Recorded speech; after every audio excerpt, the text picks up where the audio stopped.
우리 온 마음 다해 하나님을 사랑하십시다. 아멘.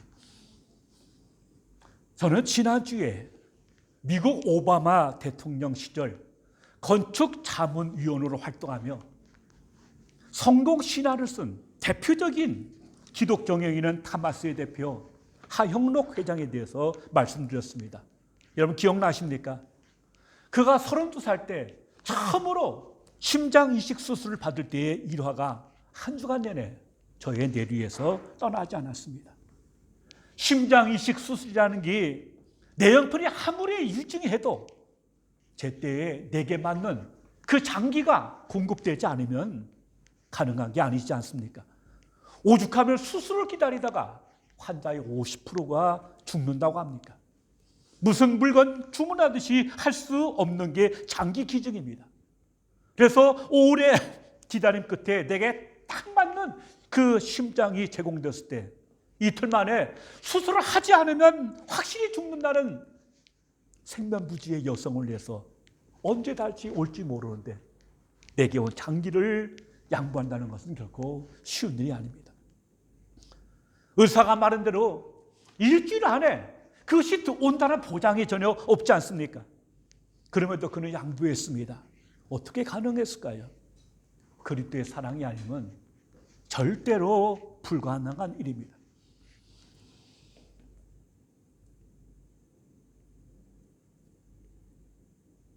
또 그 사건이 계기가 되어서 평생에 한 사람에게 2번밖에 기회가 없음에도 불구하고 한 번도 할 수 있어서 지금 삶을 누리는 것 보면 참 이보다 더 큰 사랑, 이보다 더 큰 축복이 없다 생각합니다. 그것은 그가 참으로 하나님을 예배하는 참된 예배자였기 때문에 가능했습니다. 여러분 이것이 예배와 무슨 상관이 있습니까? 예배란 결국 삶의 우선순위의 문제며 그 어느 것보다 하나님을 최우선에 두는 행위이기 때문입니다. 예배라는 말을 영어로는 워십이라고 하지 않습니까? 이 말은 같이 워스란 말하고 신분, 10에 합성합니다. 존경과 존귀를 받을 만한 가치가 있는 존재라는 뜻이며 쉽게 말씀드리면 최고의 분한테 내 최고의 것을 드리는 것이 바로 예배라고 할 수 있을 것입니다. 이것은 예수 그리스도를 믿고 하나님과의 관계가 회복된 거듭난 성도가 이 땅에서 드릴 수 있는 최선의 행위입니다. 여러분, 지극히 단순하고도 분명한 사실이 있습니다.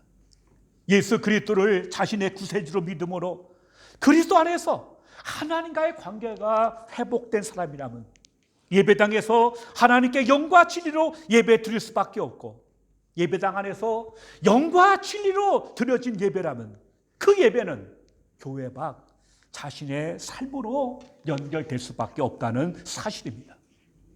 이런 예배를 하나님께 드렸고 또 이런 예배에 영으로 충만하였기 때문에 하영록 회장은 자신의 심장을 달인에게 양보할 수 있었습니다.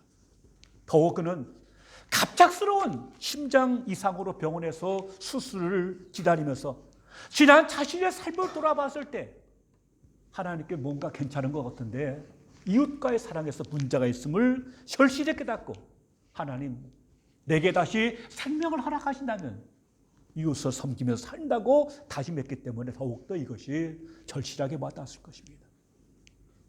이러한 삶의 우선순위가 분명한 또 한 사람이 있습니다. 바로 본문에 나타난 다윗입니다. 여러분 다윗하면 떠오르는 게 무엇입니까? 그는 시편 23편을 비롯해서 수십 편의 참으로 주옥 같은 시를 남긴 천상의 시인입니다. 또한 어린 나이에 블레셋의 대장군 골리앗을 쳐 죽일 정도다가 그런 타고난 전사였습니다.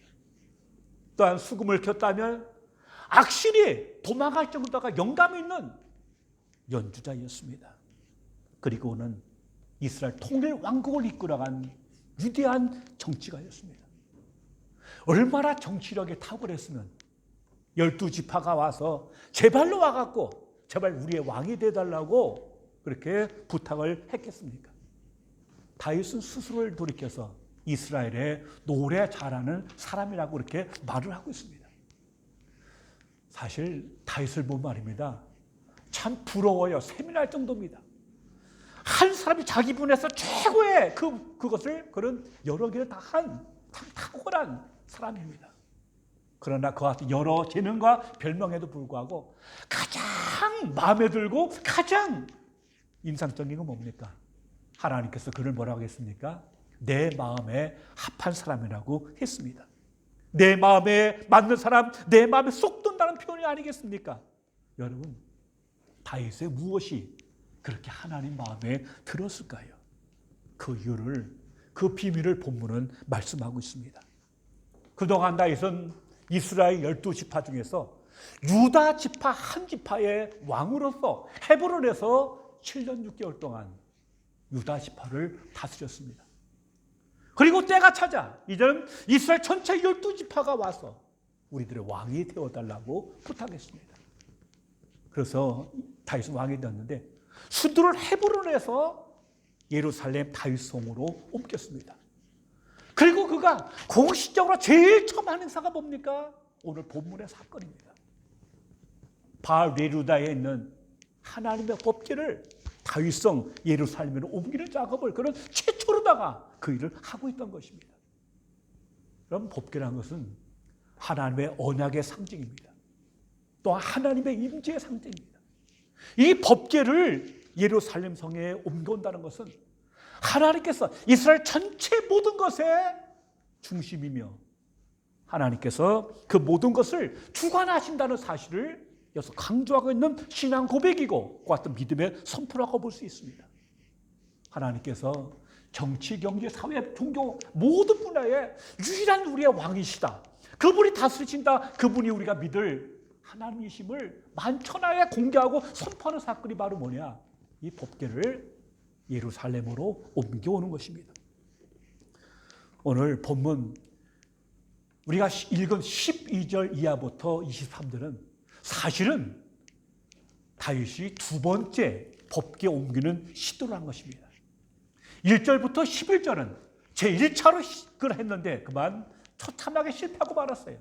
그리고 오늘 본문에서는 2차로 그걸 시도해서 결국 성공한 것을 우리에게 말씀하고 있습니다. 그럼 여러분 왜 1차 때 그 일이 실패했을까요? 자, 한번 살펴보십시다. 오늘 1절 보시면 다윗이 이스라엘에서 뽑은 무리 3만 명을 다시 모았다고 말씀하고 있습니다.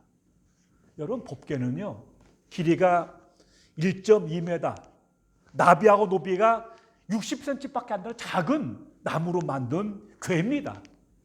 이 작은 사이즈를 모셔오기 위해서 몇 명이 동원돼요? 무려 3만 명이 동원됐어요. 이건 바로 뭐냐? 그만큼 이 일에 다윗이 온 정성을 쏟았다는 사실을 강조하고 있는 것입니다. 다윗이 일어나 자기와 함께 있는 모든 사람과 더불어 바알 네유다로 가서 거기서 하나님의 궤를 메어오려 하니 그 궤는 그룹들 사이에 자정하신 만군의 여호와의 이름으로 불리는 것이다. 3절 그들이 하나님의 궤를 새 수레에 싣고 산에 있는 아비나답의 집에서 나오는데 아비나답의 아들 우사와 아요가 그 새 수레를 모니라.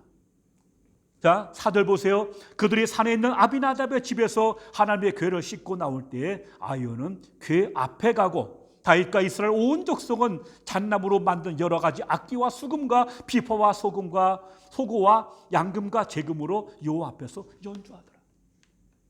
아비나답의 집에서 법궤를 70년 만에 이제 모셔오는 거거든요. 근데 새 수레를 만들었어요. 그리고 새 수레에다가 법궤를 올려놓은 겁니다.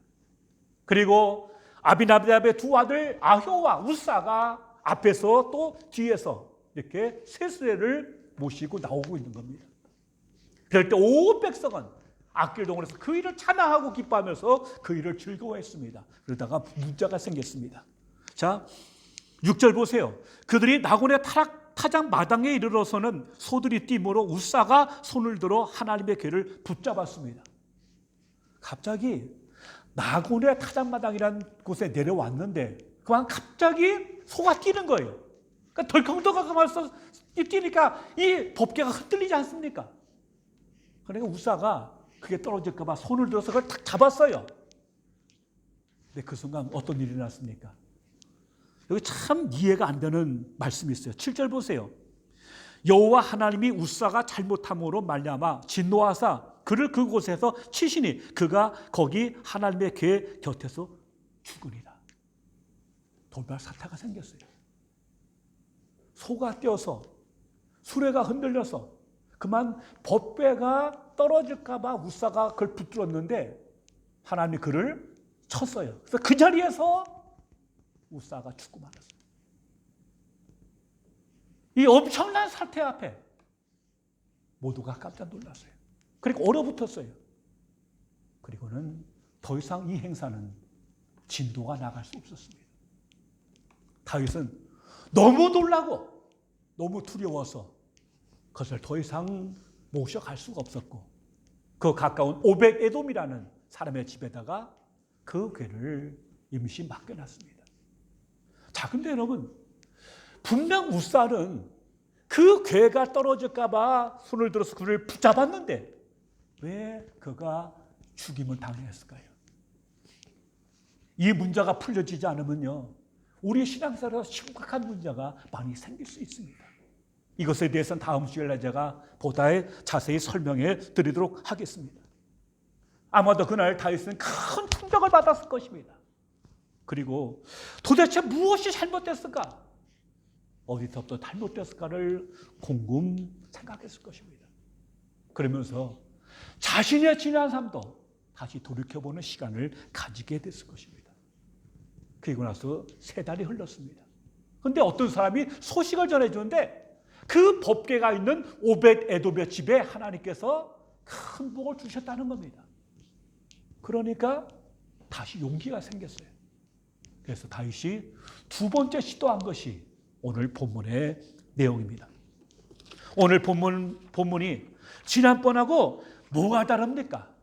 분명 다른 게 있어요. 그게 뭘까요? 자, 12절 보세요. 어떤 사람이 다윗 왕에게 아뢰어 이르되 여호와께서 하나님의 궤로 말미암아 오벳 에돔의 집과 그의 모든 소유에 복을 주셨다 한지라. 다윗이 가서 여호와의 하나님의 궤를 기쁨으로 메고 오벳 에돔의 집에서 다윗성으로 올라갔다고 말씀하고 있습니다. 뭐가 차이가 나죠? 하나는 그가 기쁨으로 그 일을 했다는 거하고 하나 중요한 단어가 있어요. 뭐죠? 그게 기쁨으로 메고입니다. 메고.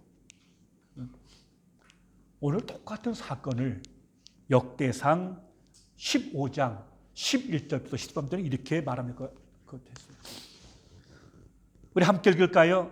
다윗이 제사장 사독과 아비아달을 부르고 또 레위 사람 우리엘과 아사야와 요엘과 스마야와 엘리엘과 암미다답을 불러 저에게 이르되 너는 레위 사람의 족장이니 너희와 너희 형제는 몸을 성결케 하고 내가 예비한 곳으로 이스라엘 하나님 여호와의 궤를 메어 올리라. 전에는 내가 매지 아니하였으므로 우리 하나님 여호와께서 우리를 충돌하셨나니 이는 우리가 규례대로 저에게 구하지 아니하였습니다. 무슨 말입니까? 첫 번째는 그 법궤를 새 수레에다가 실었어요. 그래서 문제가 생겼어요. 그런데 원래 이 법은 뭡니까? 법은 레위 사람이 그 법궤를 어깨에 미고 가도록 되는 것이 오리지널이었어요. 자, 민수기 4장 15절에 이렇게 기록되어 있습니다. 행진할 때에 아론과 그 아들들이 성소와 성소의 모든 기구 덮기를 필요하거든 고아 자손이 와서 맬 것이다. 여러분 원래 법궤는요 수레에 쉽게 되어 있지 않았어요. 고아 자손이 그걸 어깨에 메고 옮기게 된 것이 하나님의 규례였습니다. 그런데 처음에는 어떻게 됐어요? 어깨에 매지 않고 새 수레에 실었다가 여하튼 사달이 일어나고 만 것입니다. 그렇다면 여러분 오늘 본문이 주는 교훈이 무엇입니까? 하나님의 일은 하나님의 법대로 해야 합니다. 아무리 정성이 지극하고 동기가 순수해도 그 이루는 과정이 주의 말씀에 어긋나면 안 된다는 사실을 강조하고 있습니다. 다시 말씀드리면 사람의 정성보다 더 중요한 것이 바로 뭐냐? 하나님의 말씀입니다. 예수님은 사마리아 수가성 우물가에서 한 여인과 만나서 얘기를 합니다. 그때 여인이 예배 장소의 문제를 가지고 나와요. 그때 예수께서 뭐라고 합니까? 하나님의 영이시니 예배하는 자가 영과 진리로 예배해야 한다는 것입니다. 요한복음 4장 24절의 말씀입니다. 이것은 예배의 형식, 예배의 본질을 말씀드리는 건데 어떤 장소보다 더 중요한 게 뭐냐? 중심으로 예배를 드려야 한다는 사실입니다. 그리고 영과 진리로 드려야 한다는 것입니다.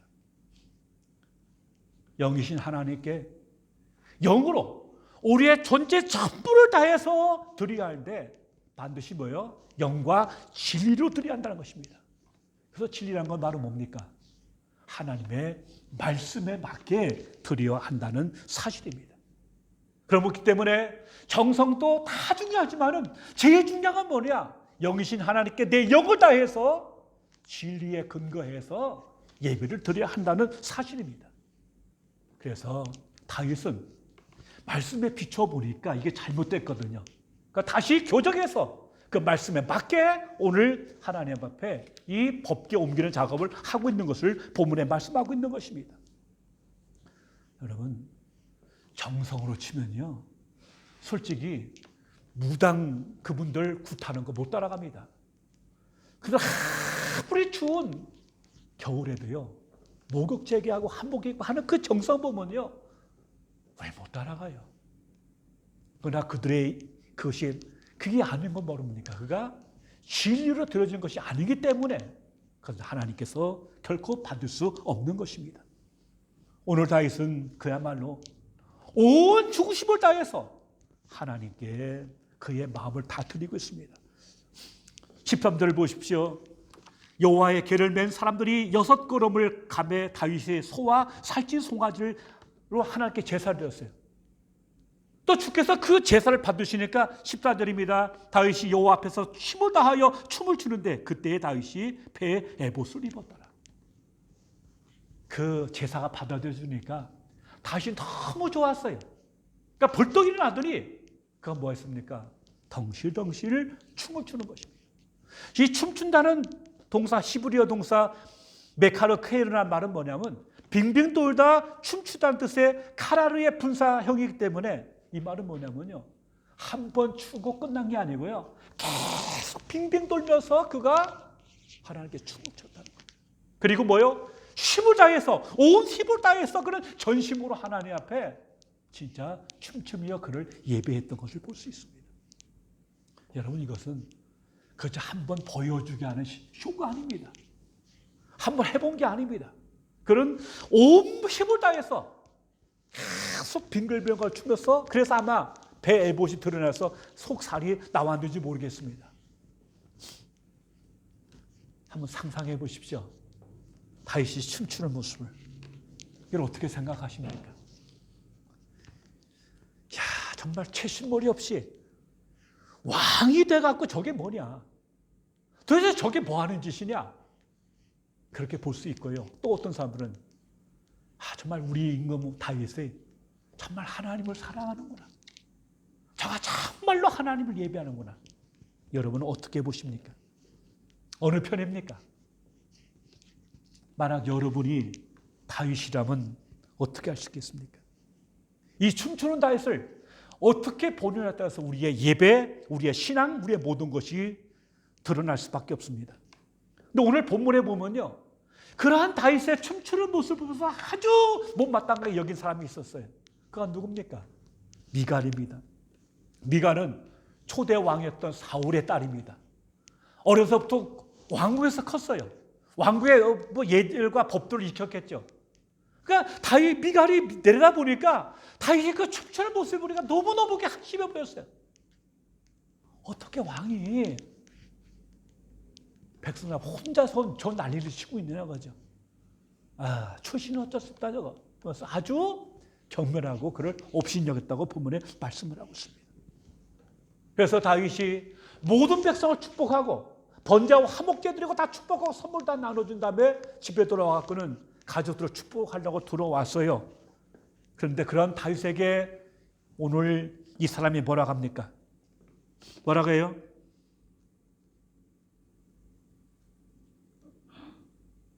20절입니다. 다윗이 자기의 가족에게 축복하러 돌아오매 사울의 딸 미간이 나와서 다윗을 맞으며 이르되 이스라엘 왕이 오늘 어떻게 영화로우신지 방탕한 자가 염치 없이 자기의 몸을 드러내는 것처럼 오늘 그의 신복의 계집종의 눈앞에서 몸을 드러내셨더라. 참 하는 꿀아시 보니까 어떻게 왕이 그럴 수가 있느냐. 그러면서 신랄하게 오늘 다윗을 비판하고 있는 것입니다. 그리고 오늘날이라는 말을 두 번씩이나 거부하면서 그날과 다윗의 한 행동을 연결시켜서 지금 다윗의 행위가 정말 적절치 않았다고 여서 비판하기 시작한 것입니다. 미갈은 하나님의 괴를 메어오른 일에 왕이 나선 것 자체가 왕의 신분에 맞지 않는 일이라고 생각한 것입니다. 하나님보다는 자신을 앞세우는 사울의 딸이었던 미갈 역시 사울처럼 하나님보다는 왕의 권위에 더 관심이 있었습니다. 그녀는 하나님과 이스라엘이 맺은 언약의 상징인 언약궤를 운반하는 것 자체를 과소평가했고 그날의 이 행사를 기쁘게 환호한 다윗의 행동 또한 우습게 여긴 것입니다. 그러니까 다윗이 말 듣고 뭐라고 합니까? 나는 여호와 앞에서 춤춘 거다. 나는 하나님 앞에서 그렇게 했다는 것입니다. 그런데 미갈은 그걸 뭐라고 합니까? 계집종 앞에서 속살, 맨살을 드러냈다고 비판하고 있는 것입니다. 여러분, 누가 예배자입니까? 누가 믿는 사람입니까? 삶의 모든 것을 여호와 앞에서 하나님의 관점에서 보는 자가 예배자입니다. 그가 믿는 사람입니다. 그런 자만이 하나님 앞에서 진짜 예배를 드릴 수 있습니다. 이렇게 다윗을 비판하고 예배를, 법궤를 우습게 봤던 이 미갈 앞에 오늘 하나님은 심판을 말합니다. 23절 보세요. 그러므로 다윗의 딸 미갈이 죽는 날까지 그에게 자식이 없습니다. 아마도 이것은 다윗이 그날 이후 미갈을 멀리한 걸로다가 평가하고 있습니다. 또한 이것은 다윗의 선택적 선택일 뿐 아니라 하나님께서 그를 심판하심을 볼 수 있습니다. 이렇게 예배를 경홀히하고 이것을 우습게 여기는 사울의 딸 미갈이 더 이상 다윗의 집안에 영향력을 행사하지 못하도록 하나님 그를 이렇게 불임시켜버린 것을 우리는 이것을 살펴볼 수 있습니다. 여러분, 그날 다윗의 춤추는 모습을 보면서 미갈처럼 생각한 사람이 또 있지 않았겠습니까? 아니 어떻게 왕이 저러고 있느냐. 만일 문 대통령이 국가기념 행사에서 흥이 나가고 벌떡 일어나서 혼자 통실없이 춤을 춘다면 그냥 경악스러운 일일 것입니다. 아마 그날로 세계적인 뉴스거리가 되고 말 것입니다. 저 사람 정신감정 받아야 한다고 막 난리가 날 것입니다. 그럼에도 불구하고 다윗이 그토록 기뻐 춤을 출 수 있던 비밀이 무엇입니까? 다시 말씀드리면 그거는 쇼가 아닙니다. 정치적, 종교적 보여주기가 아닙니다. 그건 진짜였습니다. 다윗은 정말 기뻤습니다. 다윗은 정말 감사했습니다. 21절에 뭐라고 말합니까? 다윗이 미갈에게 이르되 이는 여호와 앞에서 한 것이니라. 그가 네 아버지와 그의 온 집을 버리시고 나를 택하사 나를 여호와의 백성 이스라엘의 주권자로 삼으셨으니 내가 여호와 앞에서 뛰놀리라. 이제까지 하나님께서 내게 베푸신 은혜를 생각한다면 이건 아무것도 아닙니다. 너무 감사해서 그 은혜 때문에 그는 견딜 수가 없어갖고 너무 기뻐서 춤을 추게 됐던 것입니다. 여러분, 그것은 그가 근본적으로 예배의 사람이기 때문입니다. 우리는 그것을 시편 27편 4절에서 기록된 그의 고백에서 찾을 수 있습니다. 4절에서 그가 뭐라고 고백합니까?